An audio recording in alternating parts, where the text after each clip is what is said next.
Okay, I think we'll get started now. Thank you for coming today. My name is Steve Pellitz. I'm an MBA alum from '99, also chair of the Development Council here for Haas. I have the privilege of introducing Ananya Roy, who's a professor at the Department of City and Regional Planning at Berkeley. She teaches in the fields of urban studies and international development. And Ananya's bio is unbelievable, and I'm going to pick out a few of the highlights because it's truly amazing. But she received her PhD, the Department of City and Regional Planning here at Berkeley. She is a prolific publisher of numerous works, which are highly regarded.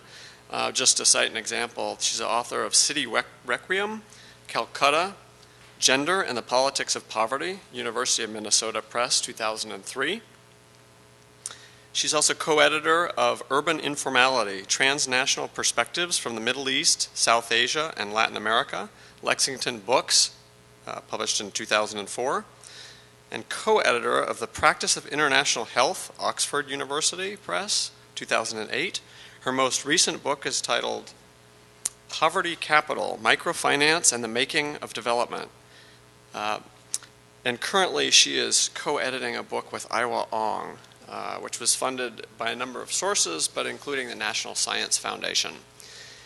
More importantly, though, Ananya's teaching career is incredibly illustrious and very highly regarded. She has been awarded teaching awards from, well, the Distinguished Teaching Award, the highest teaching honor of UC Berkeley bestows on its faculty. Also in 2006, she was awarded the Distinguished Faculty Mentors Award, recognition bestowed by the Graduate Assembly of the University of California at Berkeley. And, well, last but not least, the Golden Apple Teaching Award, the only teaching award given by the student body. Roy is also the 2011 recipient of the California Alumni Association's Excellence in Achievement Award. So the list goes on. I just took a short snippet, but please join me in welcoming Ananya Roy. Thank you.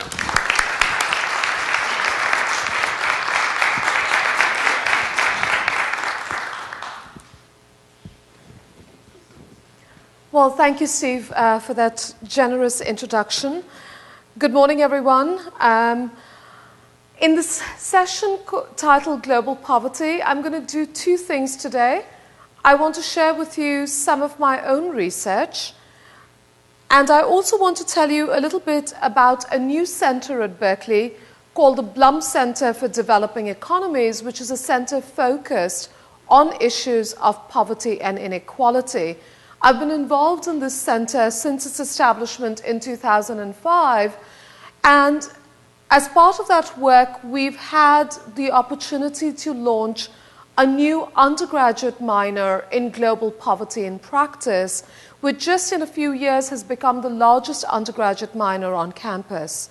With about 600 students, 200 of those have graduated, 400 students currently in the minor. The minor has a very close connection to the Haas School of Business. Our founding director was your very own Dean Rich Lyons, also our very own Dean Rich Lyons. And we've had several faculty from the Haas School of Business very involved in establishing the minor. So what I want to do then is use some of the research I've been doing around issues of global poverty to set a global stage, if you will, for some of the most urgent questions and challenges, and then talk with you a bit about how a university, a great public university like Cal, can be a part of answering those questions and taking up those challenges. And I particularly want to highlight the work of undergraduate students, a generation known as the Millennials, as they take up this question of global poverty. So let me start with some of the research stories. My recent book, Poverty Capital, starts with this image. It was the end of a long day at work. I had just finished shopping for groceries at Whole Foods Market. My cart piled high with my favorite vegetables, and then I saw Felicita. She was smiling, a broad grin, that was confident, and she held in her hands a garment with beautiful embroidery. Felicita was the micro-entrepreneur featured that month at Whole Foods Market. As I paid for my groceries, I had the option of adding $1 or $5 to my bill as I checked out for use by the Whole Planet Foundation, which is the philanthropic arm of Whole Foods, to finance its microcredit programs. The flyer told the story of how Felicita, who lives in Guatemala, runs an embroidery business, and how microloans through the Whole Planet Foundation had allowed her to really double her production, use the money to send her children to school, and so forth. Felicita, of course, is only one of millions of women worldwide who are today recipients of microfinance loans that are given out by a proliferation of organizations. I'm sure you're all familiar with the basic idea of microfinance, of providing financial services to the world's poor, mainly to poor women, usually microloans without collateral, and with very high rates of loan repayment. Microfinance is a highly popular poverty alleviation tool. Felicita is also an example of what I would call the visible poor, that while she lives a world away in Guatemala, her life suddenly seems visible to us, and seems visible to us in the very mundane, everyday act of shopping for groceries. So I've been talking about this as the democratization of development, that the project of international development and poverty alleviation is no longer something that happens through global institutions like the World Bank or IMF, but also happens through our everyday practices. And I'll come back to that point. But microfinance, as it reaches poor women like Felicita, is also an example of what we can understand to be the democratization of capital. That hitherto exclusionary systems of finance are being transformed to include the world's bottom billion. Women like Felicita, who until now have been excluded from access to loans and to financial services. And in this sense, microfinance promises to reach those at the bottom of the pyramid. I'm interested then in this very unique intersection of the democratization of development and the democratization of capital as represented by microfinance, but as something that is all around us. The new millennium has in fact started on a note of great challenges, from climate change and environmental disasters to the stark fact of persistent global poverty. While the numbers remain contested, the common sense is that of a world population of about 6.8 billion people, 2 billion currently live under conditions of poverty. 1.4 billion of these live under the extreme conditions of only $1.25 a day. But the start of the new millennium has also been marked by the emergence of a remarkable global conscience, a generalized will to make poverty history. And this is perhaps most formally embodied in the Millennium Development Goals, which were ratified by the member countries of the United Nations in 2000. These are ambitious goals that include everything from promoting gender equality to improving maternal health to achieving universal primary education. This is a new global social contract, if you will, and it's a time-bound contract. And the most ambitious part of the MDGs is the idea of halving extreme poverty in the world by the year 2015, which is not so far into the future. But I also want to make the point, as I did earlier, that the mandate to end poverty is now not just a concern of the United Nations or the World Bank, but is also a widespread concern, particularly among a generation that we call the millennials, those very interested in making poverty history. It is something being taken up by ordinary citizens, and we've also seen a proliferation of non-profit and non-governmental organizations, of which the Whole Planet Foundation is only an example. I'm also interested in the ways in which then this task of poverty alleviation enters into our everyday lives. So the consumer at Whole Foods Market who has the option of adding something to her bill to help Felicita who's far away. And of course, that idea of responsible consumption or using consumption as a way of having a real impact on poverty exists in various campaigns. Perhaps the most well-known of these is the Red campaign. But there are also other portals, and one of the most popular portals among the millennials is something called kiva.org, where in fact almost anyone can go in and make a loan as tiny as $25 to a poor micro-entrepreneur who in turn makes a case for how he or she will use that loan. The theme here is that our choices empower the world's poor, but in fact we have the power to participate in such processes of poverty alleviation, which is the theme of a variety of campaigns, including the I Am Powerful campaign by CARE International. I feel this democratization of development in very palpable ways in our classrooms here at Berkeley. The class that I teach on global poverty every fall has become the largest social science class on campus. We are in Wheeler Auditorium. I don't know if any of you ever had classes there. It takes 720 students. But if we had a classroom that takes 1,200 students, I would have 1,200 students every fall. And you can say that it's only at Berkeley that a class on global poverty has hundreds of students. But I don't think it's only a Berkeley story. I think we're seeing a generation very interested in taking up this issue of social transformation and making it central to their lives. So let me return for a minute to Felicita's image.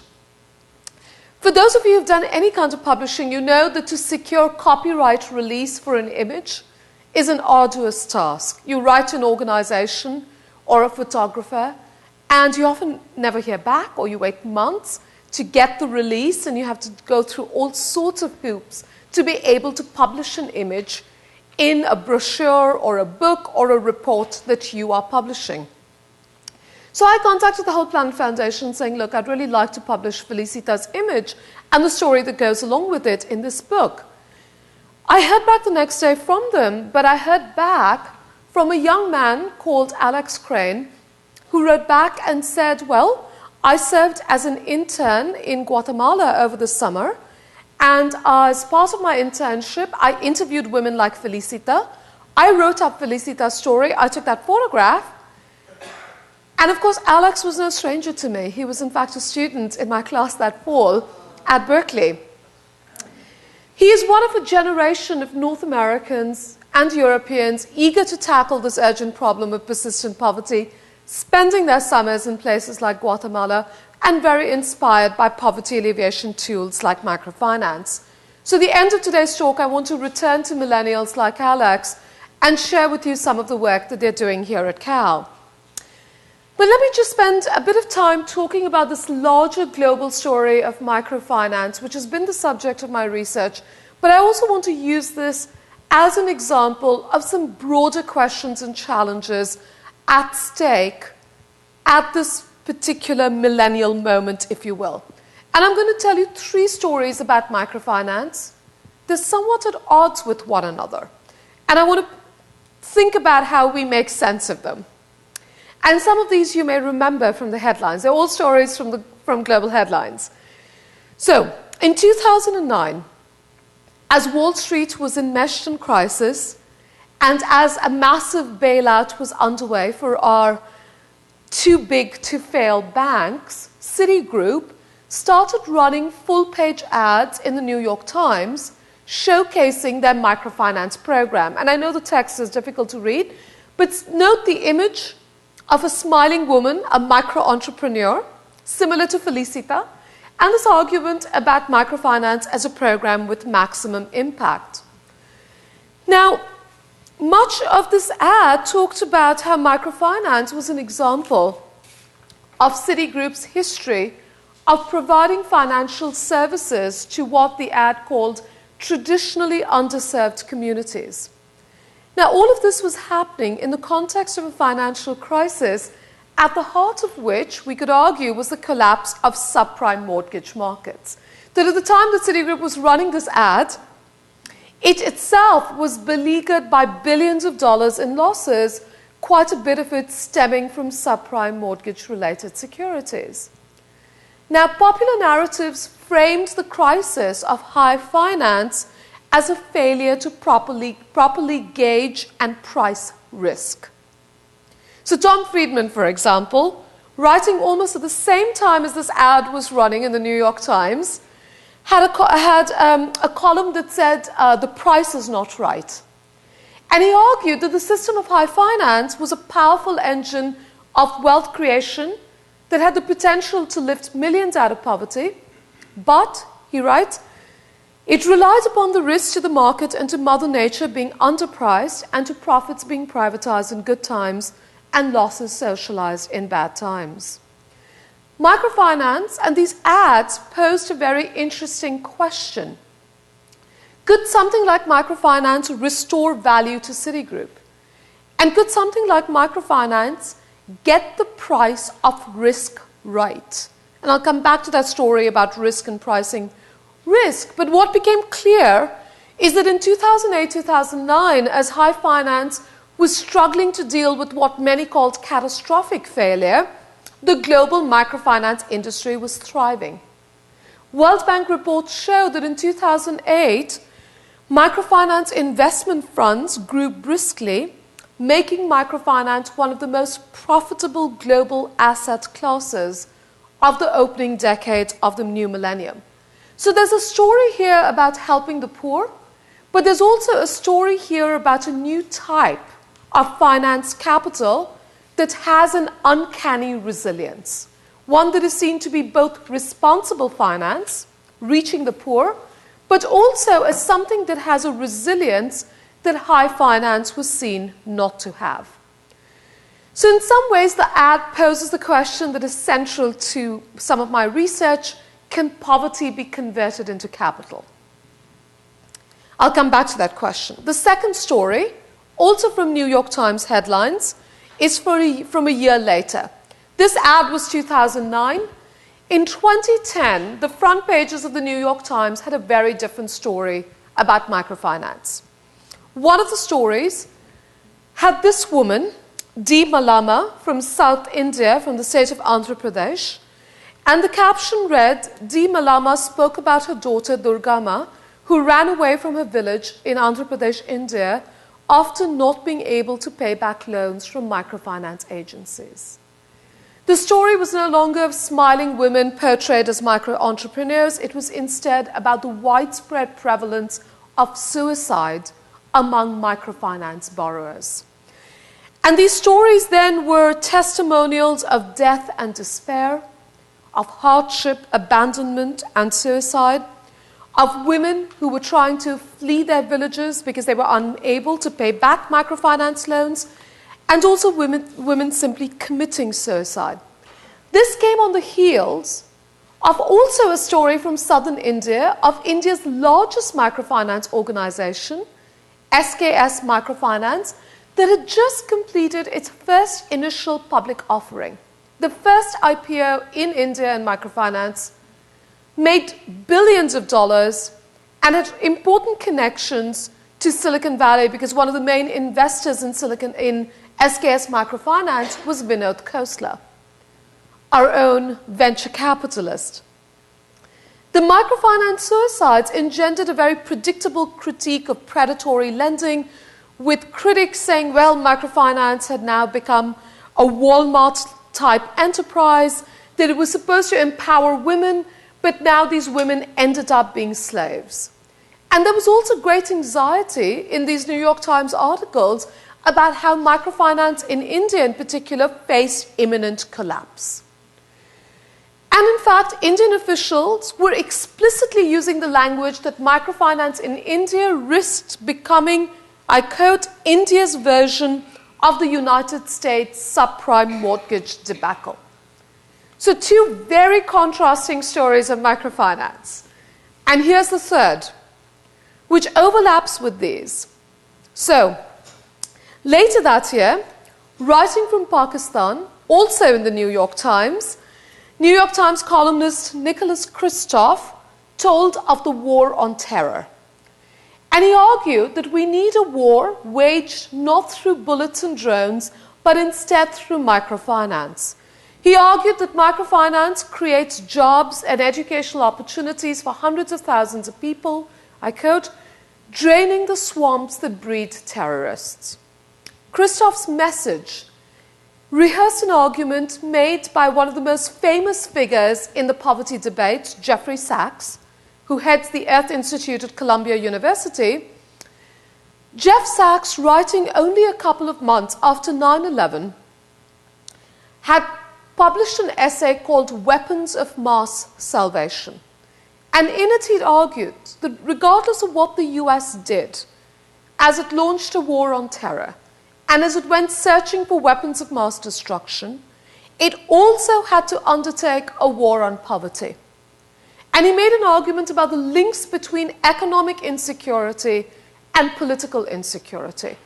And he named a whole set of anti-poverty alleviation instruments as weapons of mass salvation.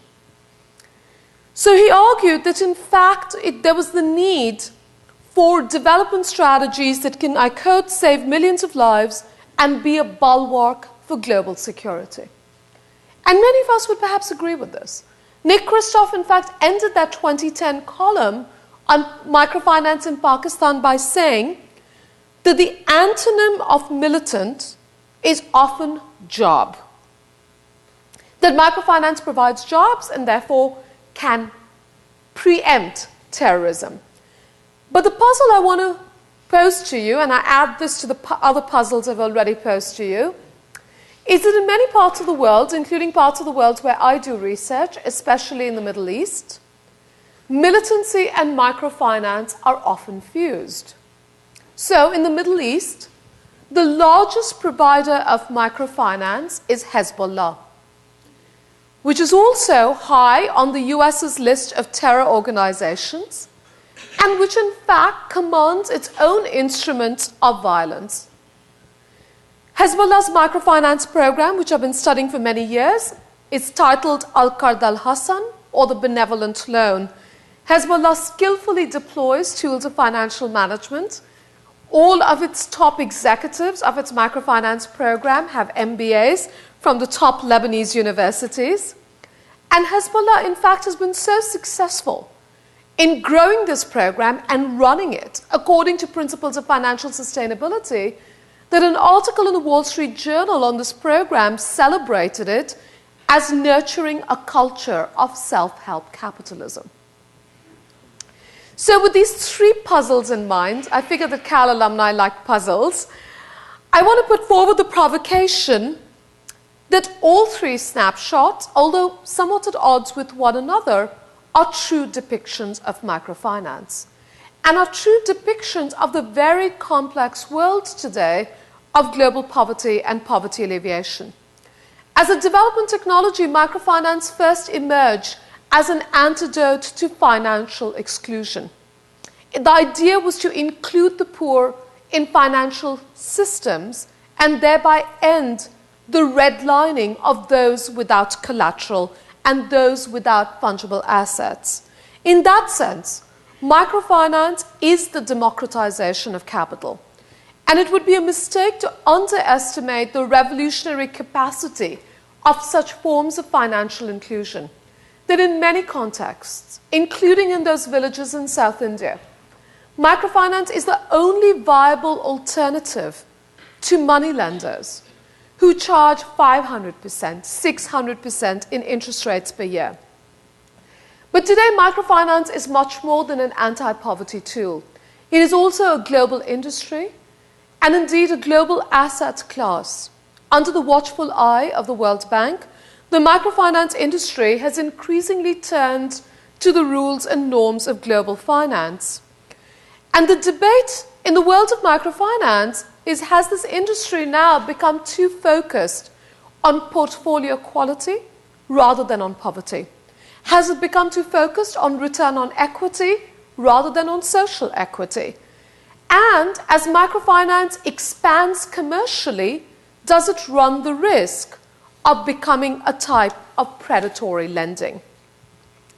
Now, there are many visions of microfinance, and one vision of this is that microfinance is, and this is a term I've been using, an example of bottom billion capitalism, or what Bill Gates and Warren Buffett and others call creative capitalism, a stretching of market forces to include the world's bottom billion.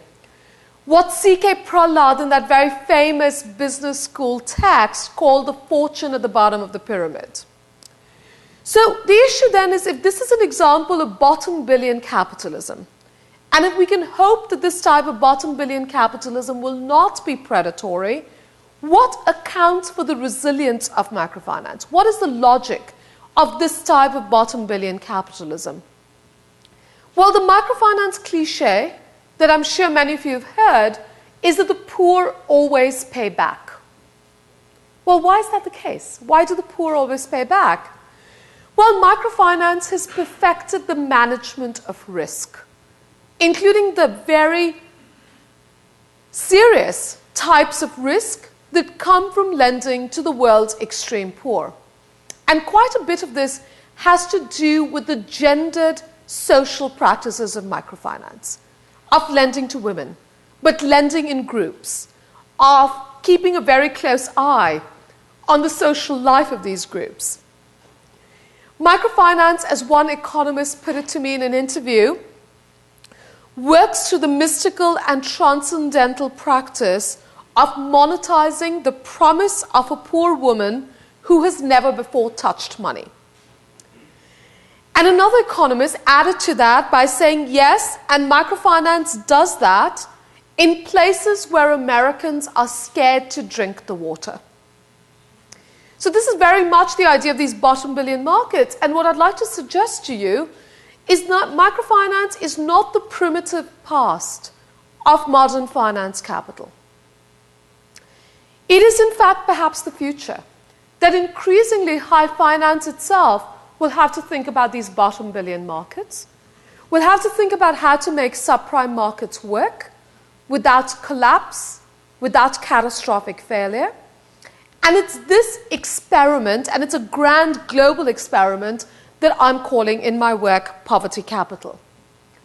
Now, this is one side of global microfinance. The other side, which also speaks to the larger theme of global poverty, is that there's a version of microfinance that is not so much about bottom billion markets, but about old-fashioned development. And that's also a story I'm very interested in. The large-scale, non-profit delivery of services, including financial services to the poor. And I would argue that the most successful versions of these programs exist in places like Bangladesh. So let me just, for a few minutes, tell you about the programs in Bangladesh. Many of you already perhaps know that microfinance, as a practice and idea, originated in the 1970s from Bangladesh, specifically from the Grameen Bank. And in 2006, the Grameen Bank and its founder, Muhammad Yunus, were awarded the Nobel Peace Prize for their work in pioneering microfinance. And since then, microfinance has traveled and now has a global life. But I returned to Bangladesh during my 5 years of research on microfinance because I really wanted to understand what was happening there, that if globally there were these experiments with bottom billion capitalism, then in Bangladesh a different kind of experiment with human development seemed to be underway. And those experiments now are part of a larger phenomena that has come to be called, including by the World Bank, as the Bangladesh paradox. What is the Bangladesh paradox? Bangladesh is one of the poorest countries in the world.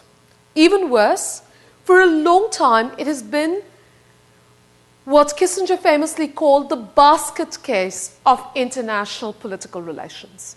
Continuing political instability, violent and corrupt regimes in charge, and really a state that has disregarded its people. And yet, in the last 10 years, the figures show us that Bangladesh has seen significant drops in poverty and significant improvements in human development, including many of those measures that are part of the Millennium Development Goals. How could that happen? In my home country, India, which neighbors Bangladesh, we've had growth rates of 9% a year and tremendous increases in poverty and inequality and almost zero success on the human development front. Maternal mortality, infant mortality remain at all-time highs in India, while in Bangladesh they've been steadily dropping. That is the Bangladesh paradox. And that in Bangladesh it happened without significant economic growth. So many of us studying that context believe that the story relates to the presence in Bangladesh of some of the world's largest non-profit organizations that are also explicitly pro-poor. And I want to suggest to you that we don't even have the correct language to talk about these organizations. I can call them NGOs. But just one of them, BROC, which I would argue is the world's largest NGO, is so huge that I think the term NGO is a misnomer. BROC does everything from microfinance to providing primary education to running health programs that serve poor rural communities. Just its health programs serve 100 million people in rural Bangladesh. Is that the state? Is that an NGO? Is it parallel to the World Bank? I don't know what it is. But I think we know that these programs work. And they work because they are focused on size and scale, and they are focused on the poor. So without going into great detail, let me just say that Bangladesh has at least 3 of these organizations, Grameen Bank, BROC, and Asha, and that these are best conceptualized as pro-poor, non-profit service delivery organizations that provide services to the poor in a financially sustainable way, but at a massive scale. So again, these are not grassroots community-based organizations. They're top-down, vertically organized bureaucracies, but they're completely devoted to the task of providing services in efficient and responsible ways to the poor. They're very well known for their microfinance programs, but what I discovered in Bangladesh is that these organizations do much more than microfinance. And in fact, I argue in my research that there are some secrets to the Bangladesh paradox. And one secret that surprised me was that perhaps the most important financial service that can be provided to the world's poor is not credit, but rather savings. And in fact, the Bangladesh programs all have savings programs, forced savings programs, and in many ways it turns out that savings is what helps the poor cushion risk and vulnerability, but the savings then act as a de facto collateral for microfinance organizations making loans to the poor, and that savings may just be the most important piece of the financial portfolio of the poor. It's that sort of experimentation that we need so much more of. Something else that these Bangladesh organizations, particularly BROC, has done is to say, okay, it's not good enough to give the poor tiny loans and say, go start a business. Because how many of the poor actually do that?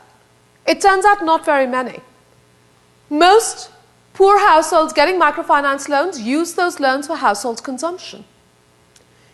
And when businesses are started, those businesses are tiny. They can't really compete, clearly can't compete in regional economies. So what BROC has done is to transform the global value chains within which the businesses of the poor exist. So, for example, they've taken over entire sectors of the Bangladeshi economy, such as poultry or textile production, and created these linkages that allow the poor to sell their products on the global economy at decent rates of return. And finally, these are programs very devoted to asset building. And assets not just as financial assets, but as political assets, as social assets. BROC, in fact, talks about this as process capital, saying you can't have other forms of capital if there isn't process capital. And process capital is very similar to what in this country we would talk about as social capital, the power of networks and groups. But one example of asset building, we know so much about the Grameen Bank and its microfinance programs, But to me, its most interesting program is its least well-known program, which is its housing loans.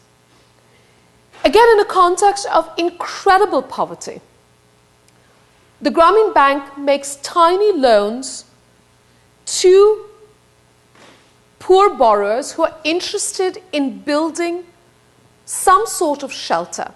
And I say some sort of shelter because I can't call this housing. So the plots of land are tiny, and what is built is a one-room structure. The Grameen Bank has a wonderful prototype for it that can withstand the storms and cyclones in Bangladesh. And the idea is to take out a loan to be able to build that one-room structure. But Grameen early on sneaked in something into the fine print of those housing loans. It said that for the loan to go through, that little plot of land had to be registered in the name of the borrower. 99% of Grameen Bank borrowers are women. So what this has been is really a radical change in relationships of property and patriarchy in Bangladesh. So it's this sort of work that I'm very interested in, and I'm interested in how these experiments exist alongside the experiments with bottom billion capitalism. And I would argue that we all have a role in these experiments, and in fact we can decide which of these various things most interest us. It is with this in mind I also want to turn a bit to the work of undergraduate students in the Global Poverty in Practice minor, and how through the Blum Center for Developing Economies we have been trying to nurture their efforts to become a part of this world of poverty alleviation. And if nothing else, we want them to be participants in the very interesting, complex debates that are happening around poverty and poverty alleviation. And let me just start with one idea that derives from the Bangladesh experience, which is this notion of how do we build pro-poor global value chains. Now, you all know the mantra that the world is flat, that we live at a time of unprecedented globalization and material prosperity. But the basic challenge and dilemma that we have been taking up in the Global Poverty in Practice minor and in the Blum Center is, all right, the 21st century may be a flat world with capital, ideas, labor flowing in a way that has never happened. But how do we explain this, which comes from the United Nations Human Development Report and is often talked about as the champagne glass diagram? And it shows how the world's richest command much of the world's income. I'm not sure this is a champagne glass because there's really nothing at the bottom, right? But how the world's poorest millions do not command any income at all. The world is more unequal than it has ever been. In this country, income inequality is at historic highs. How then do we reconcile that with the notion that the world is flat? And more importantly, how do we leverage and capture that incredible excitement of economic globalization and its opportunities to produce a different sort of economy, a pro-poor economy? And some of this happens through the transformation of value chains, which is what Brock is doing. And I'll give you an example from the work of one of our students in the Global Poverty in Practice minor, one of our first students. Majored in Peace and Conflict Studies, minored in Global Poverty in Practice, a young man called Jacob Siegel-Botner, who just graduated last year. Jacob wanted to take on the question of coffee. As you all know, coffee is an $80 billion industry, making coffee the most valuable traded commodity in the world after oil, which is why coffee is often talked about as black gold.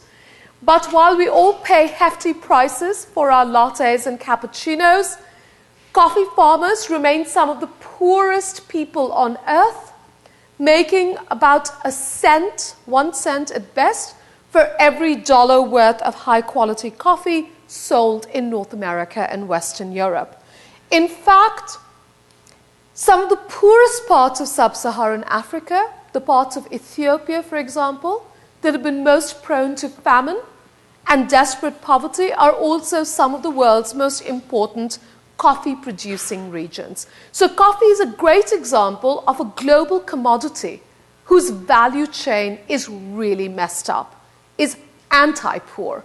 And of course, this is the idea of fair trade, where everything from Starbucks to small coffee houses have been thinking about fair trade, which sets a basic minimum price for what is paid to coffee farmers.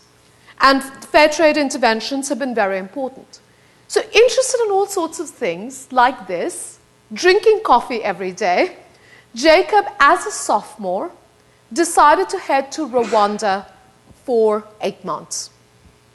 Rwanda is, of course, a post-conflict country, but it is also one that is an important coffee producer. There are 500,000 smallholder coffee producers in Rwanda, and tremendous potential in Rwanda for high-value specialty coffee that can fetch a pretty decent price on global markets. Jacob, working with an organization called Project Rwanda, discovered that Rwanda's coffee farmers were unable to get this price because they were unable to transport their coffee cherries in expeditious fashion to processing plants and market towns. And for every hour and every day that these coffee cherries sat out in the sun, they lost value. They lost quality and value. So in fact, he started working on something called the coffee bike, which you see pictured here, which is a bike that in fact allows coffee farmers to navigate Rwanda's hilly terrain and unpaved roads and to transport coffee cherries. Himself a great lover of the bike, Jacob also worked in villages to train the local youth to be bike mechanics, and he also set up microfinance schemes that would allow Rwandans to purchase these bikes. The coffee bike has now become a quite important tool in Rwanda, but also in other countries. When Jacob graduated, he was the recipient of something called the Baccalaureate Prize. This is a new prize at Berkeley. About 3 to 4 graduating seniors get the Baccalaureate Prize through what you can imagine to be a highly competitive process for a social justice project that they will pursue for a year after graduation. So it's a gap year, and they each get about $30,000 to do this work. Jacob's been working on the use of the bike as a tool of economic development, and along with his brother, he produced a film that was screened recently here at UC Berkeley, but at film festivals around the country, called With My Own Two Wheels. I'll give you one more example. Of this year's baccalaureate winner, Lauren Herman, who is also in the minor, and who decided to take on another challenge, also related to some of the themes I shared with you, which is that of gender and poverty. So, we all know that the world's poor are disproportionately concentrated in the developing world, what we call the third world or global south. I don't know how many of you think about the fact that the world's poor are disproportionately women. That 70% of that 1.4 billion I mentioned are women. So that most of the Millennium Development Goals, in fact, have a gender component to them. But the ones that have the strongest gender component are the ones that are today the most off track. We know, for example, that we will come nowhere close to achieving the targets for maternal mortality by 2015. That is the most off target of the MDGs, and yet all of us in this room could argue that was the most achievable of the Millennium Development Goals. Every goal here is actually gendered. I'll give you one example from some of the work we do in the Blum Center around water. One thinks about water. Well, water is a very gendered thing, if you will, because in poor households, women and girls collect and carry water. So the lack of access of the world's poor to safe water, to running, drinking water, is a burden disproportionately and quite literally carried by women and girls. The disabling effects of this are stunning. So just in sub-Saharan Africa, research shows that women and girls spend 40 billion hours a year collecting water. The equivalent of a year's worth of labor by the entire workforce in France. Right? That's the basic sort of stuff that we want to take on. And how do you connect young, enthusiastic undergrads with these huge problems? So Lauren Herman decided last year to take on microfinance as a tool for addressing some of these issues. And she was very interested in the gender empowerment potential of microfinance. So she, in fact, headed to Kenya with a variety of grants. And while in Kenya, she set up a microfinance organization that was quite explicitly concerned with gender empowerment, that we also had a very strong training component where women learned how to set up their businesses, to manage those businesses, had business development services. Lauren went back in the winter to see how the program was doing. And she came back heartbroken and betrayed. Because the program had been taken over by a very well-meaning organization that was completely committed to charging high interest rates and making a profit, and really did not care about what this did for this nexus of gender and poverty. So Lauren, in perfect Cal fashion, said, well, I'm not giving up on this. I'm actually going to go back to Kenya, and the proposal that she put forward to the baccalaureate committee, which got her this prize, and so after graduation she heads right back to Kenya, is to work at the national level to create a consumer advocacy bureau for the poorest men and women of Kenya. That, in fact, as borrowers from banks like Wells Fargo, in the Wells Fargo room, we all take for granted certain consumer protections. And we take for granted consumer advocacy organizations that protect us as financial consumers. The world's poor don't have this. And Lauren was furious that poor women in particular did not have this. And that is what she hopes to set up in Kenya this year. So in the broadest sense, perhaps, our students are changing the rules of the game. And I really believe that this is a generation changing the rules of the game. And my final example is that for them, changing the rules of the game is not just about tackling problems at the level of organizations and communities, but it is also changing the rules of the game in terms of how issues are conceptualized in nodes of decision-making like Washington, D.C. So when I talked about the Millennium Development Goals, there was a little goal there which I think is the most important goal, which is Goal 8, called Partnership for Global Development. And I say it's the most important goal because almost everything else we do in the world of poverty alleviation rests on the success of that goal.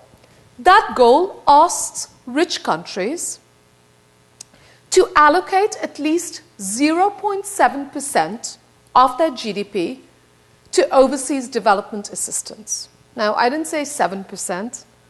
I didn't say 1%. I said 0.7%. And you may say, what? We have to wait for 2015 to get there? And we had to work for 15 years to get there? Well, we're not going to get there. Because only Norway achieves that target and cares to achieve it. None of the world's rich countries are close to that goal.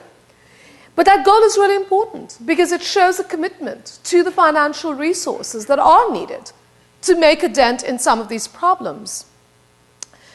In the latest debates about the national budget here, I've been intrigued to see national polls where Americans have repeatedly called for slashing the foreign aid budget.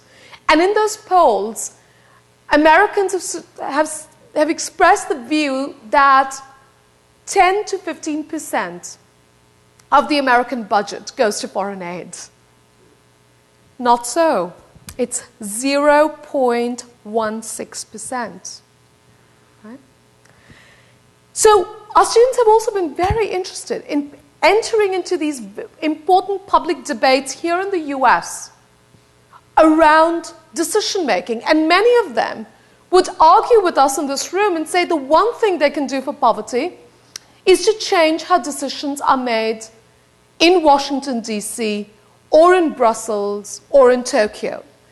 And for that, I don't know if this is very legible in this room, but this is a chart from the Human Development Report. And at the top it says cows and cotton receive more aid than people. And it's a simple chart that shows the tremendous domestic subsidies to agro-businesses in the EU, US and Japan, even though these countries pledged in 2001 at the Doha meeting of the World Trade Organization that these subsidies would end. Why? Because the World Trade Organization has made sure that other countries around the world do not have such subsidies and trade barriers. The world is not flat. These subsidies, in fact, have made it very difficult for poor farmers around the world to be able to sell their products at a viable market price. And in fact, this particular Human Development Report of the United Nations argued that what poor countries and poor farmers need most today is not charity, but policy. So for the students in the minor, there are many of them who really believe in that what they want to do is transform how policies are made. So in some ways, perhaps my generation failed miserably, and these are not tasks we took up very successfully. I am quite inspired by the work of a generation of millennials who are able to take on these issues. At the inauguration of the minor in 2007, Vice President Al Gore celebrated the work of this generation of millennials, and he said something that has stayed with me.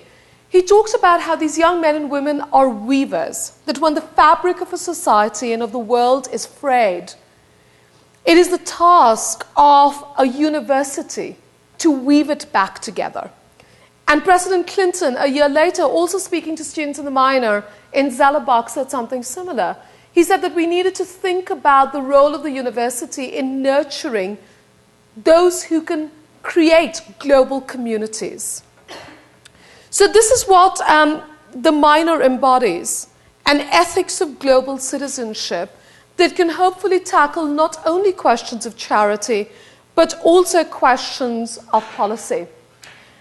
And I think we see our work in the center as nurturing the tremendous energy of these young millennials. I can't think of a better place to do this than Cal. One of our most recent programs that I thought I would mention as my closing point, because it's related to the Haas School of Business, is a program called Big Ideas, where we had about 20 different themes, many of them around poverty alleviation, and teams of students had to submit what they saw as, if not solutions, responses to those particular issues. Big Ideas has been made possible, and it's housed in the Blum Center, by a Haas alum, Andrew Rudd. Andrew and Ginny Rudd very generously made available the funds to launch Big Ideas. And in fact, just in the last month, we had 200 teams of students who put forward ideas for about $300,000 of prize money. We expect some of those big ideas to become ideas as important as Lawrence and Jacobs, and we currently, as I said, have 400 students in the minor. So I get up every morning and I think, what a wonderful world this is, because this generation of millennials here at Cal, but also elsewhere, have the ability to tackle what I believe are some of the most urgent and pressing challenges we face as a world. Thank you.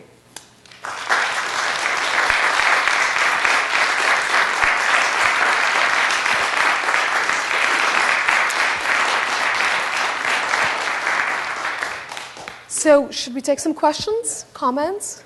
If you could, if you've got a question, you could move to the microphone so we can hear it on the video as well. If you compare microfinance versus direct aid, which do you think has more promise in terms of addressing the problem of global poverty over the long term? I think the lesson I learned from Bangladesh is how both are perhaps needed. Now, I should note that in Bangladesh, what they have done is built up a human development infrastructure. They built up schools. They built up health clinics. Those are not things only microfinance can do. So what I'm suggesting is that we need that old-fashioned investment in infrastructure. Now, how that investment happens remains a matter of debate. In some cases, it's been through direct aid. In other cases, it's been the work of the state. In Bangladesh, it's been the work, quite surprisingly, of non-profit organizations. But I think that it's difficult to think about microfinance as a standalone intervention in places that don't have basic infrastructure. And we're learning that that sort of infrastructure is crucial. So we can't talk about microfinance helping young girls go to school if there are no schools in that village. Thank you. Thanks. So I wanted to ask about Greg Mortensen and some of the thing which has just fallen out since the last few weeks. And this is also to do with, when he showed Nicholas Kristof, who brought his story forward in the New York Times, and he took it back saying that how do you put checks and balances if you're trying to, how do you measure this, and where are the checks and balances in all this in the development process? I think that's a great question, and I think it's going to be the first question students ask me in the fall global poverty class, because their generation grew up reading 3 Cups of Tea, and Greg Mortensen spoke at many of their high schools. I think the Greg Mortensen story is a great allegory, and we need to take it up as such. And I'm not an expert in that part of the world, but I have a few comments on it. One of them is that it is clear that what we are looking at here is a very complex landscape where schools were built. We know they were built, but some failed and some thrived. Now, the sad thing is that some of the schools that failed were also celebrated by Mortensen's organization as real successes.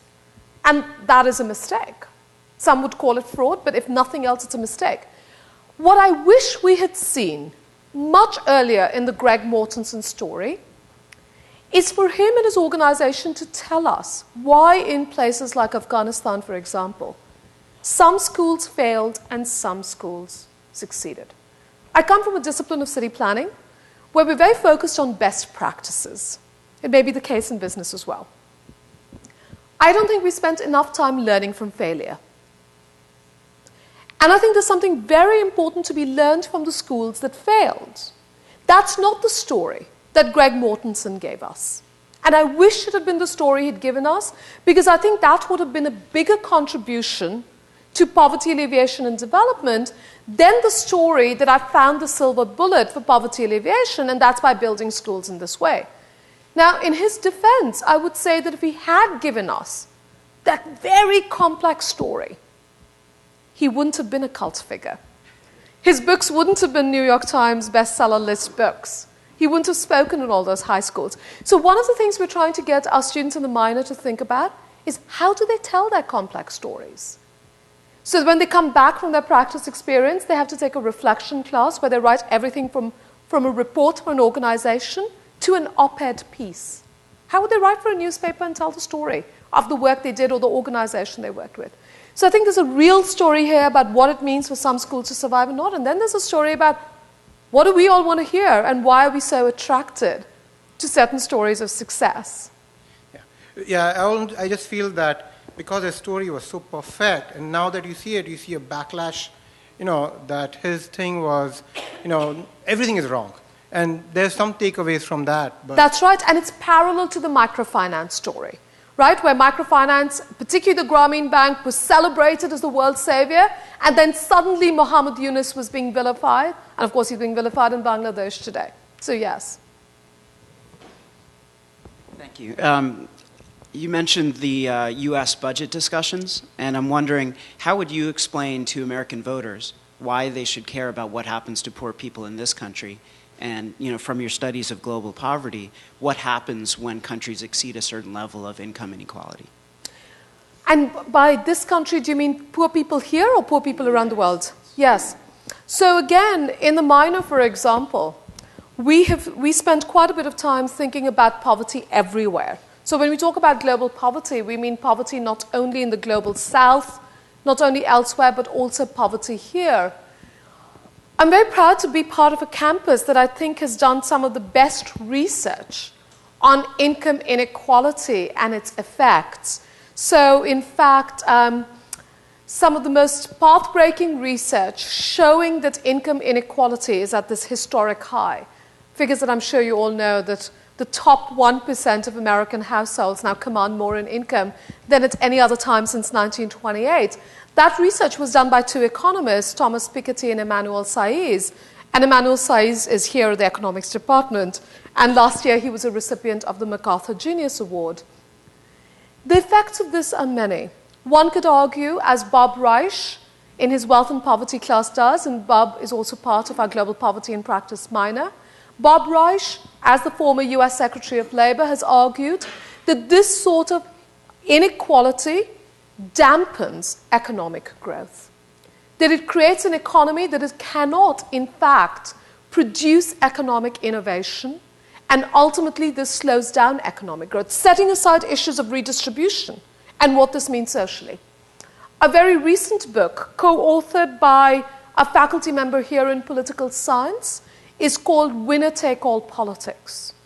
And it talks about the ways in which this sort of economic inequality has created a political environment that is quite unfortunate in this country. That this sort of economic inequality erodes the functioning of democracy.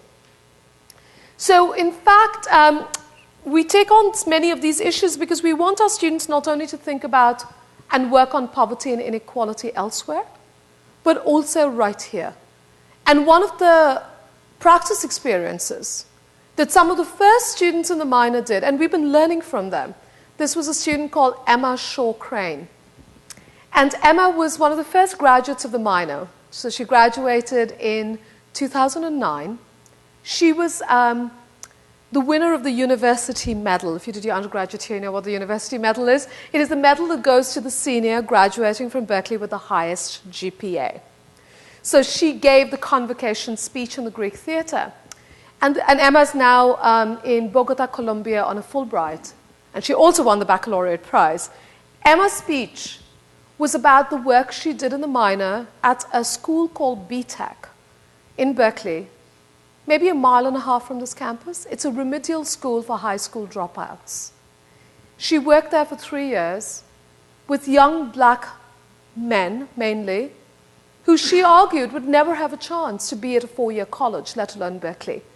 And the day she received the award, the day before, 2 of the young men she'd worked with, I still remember their names, Larry and Maurice, had been shot dead. And she said, here I'm receiving this award, and here are just 2 men who will always remain unknown who died, because in this country we don't care when young, poor black men die, right? So it's that sort of work that our students have been doing that we've been learning from, and really they have taught us, I think, through their great passion for justice here, and their refusal to accept this great socioeconomic inequality. Yes? You had talked about that what we need, what we have is a lack of policy, and maybe it isn't money, but it's policy. It seems like that's true in the United States as well, that we're making a lot of decisions about what we will fund and not fund without any discussion about what kind of country we want to have and what our values are in this country. And so how can we influence that? Yes. I don't know if we can influence it, but I think the point you raise is a very important one that supplements the earlier question about development aid. So one of the first things I teach my students in the class on global poverty is to follow the money and therefore follow a certain policy, an implicit policy making.